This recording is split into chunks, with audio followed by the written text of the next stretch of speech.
Today we're going to look at two very advanced features on our platform. One is called pre-call webhooks and the other one is called post-call webhooks. So you can find that under the data section and in system webhooks. In the pre-inbound call webhook, what that does is it finds the customer's information based on the caller ID before the call starts. And this is particularly useful, for example, fetching patient information or previous job information from this particular caller. You can pull information from CRMs, Airtable, or Google Spreadsheet. I'm currently using Google Spreadsheets for the purpose of this demo. And for post-call webhooks, it's pretty much sending that information to your Airtable, to your CRM, or to your Excel after the call ends. Now let's get started. So in the pre-call webhooks, there is a URL. This is where your CRM, Airtable, and Excel is going to sit. You can have an authorization, so that's your credentials, and params is basically your values. Now in here, you will put your endpoint. So I'm currently using make.com as my automation platform inside for the time being. So I'm going to paste a link in here. And then what you have to know is that the endpoint is going to be in this particular format. This is the format that will be sending the query to the webhook. And this is the response format that your webhook needs to provide a response in. By way of example, this is what I've set up. So I'm sending out the notes from my Google Sheets as the response to that customer's information. We did it this way because we want the information to be as compact as possible without polluting and adding additional data that is not necessary. And that's basically all you need. And what I have here is I've just put a knowledge base section and I said the customer's information on file, and it just references to the notes variable. This variable needs to line up exactly with what is in here. So let's run this, wait for new data, and let's save this, and let's test it.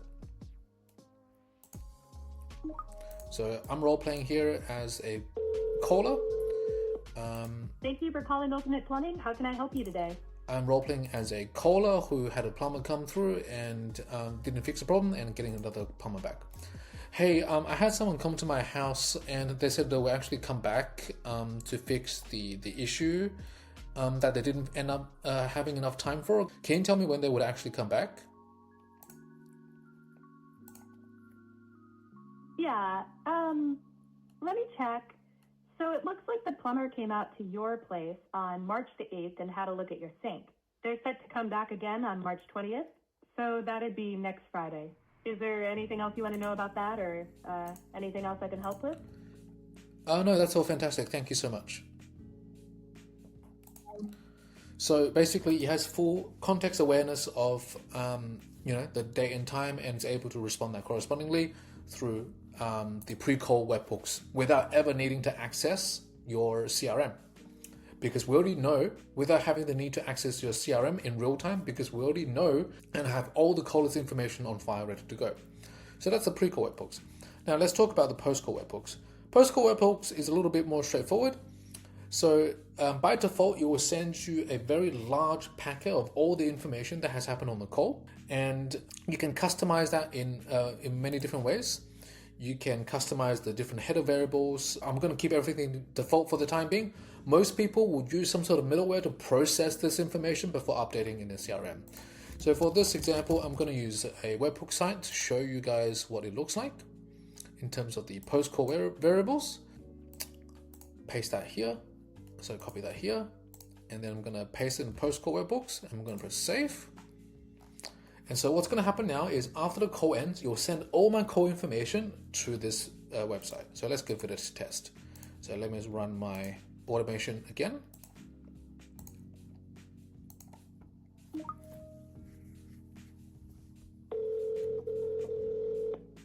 Thank you for calling Ultimate Plumbing. How can I help you today? Hey, my name is Frank. I had a plumber come to my place last week and they didn't finish the job, and I want to know when they will come again. Yeah, okay, so you're Frank and you had someone out last week, but the job wasn't finished. Do you remember what day that was exactly, or maybe what kind of work it was? Like, was it the sink, hot water, or something else?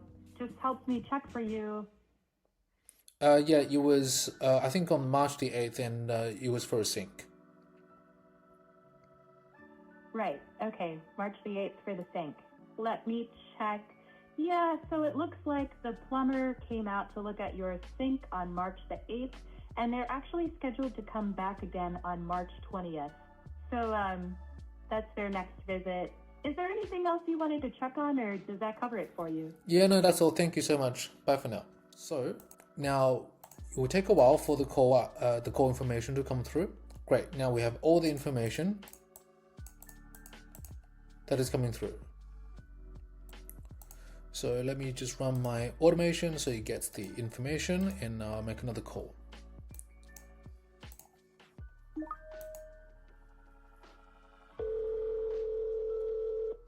Thank you for calling Ultimate Plumbing. How can I help you today? Hey, my name is Frank, and I had a plumber come last week, and they said they will come back to finish the job because it was only half done, and I want to know, I want to know when they will actually come back. Yeah, let me just check that for you.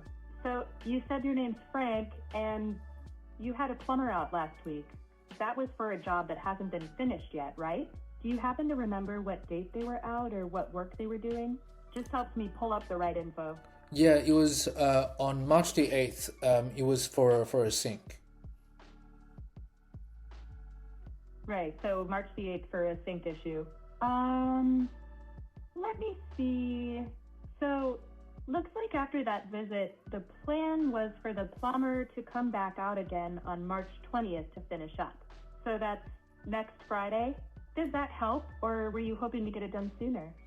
Oh no, that's all. I just wanted to know when. Awesome, thanks. That's all. Bye bye. All right, glad I could help. Take care, Frank. Bye. So you can see that the call has just ended.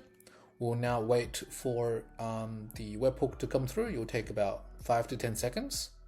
So that has just come through, and you can see in here it has all the information about the call.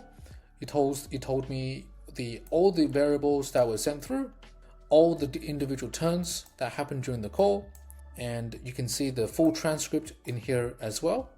And yeah, all of this information is typically sent to a CRM or Airtable for something for processing, and that's how you use pre-call and post-call webhooks.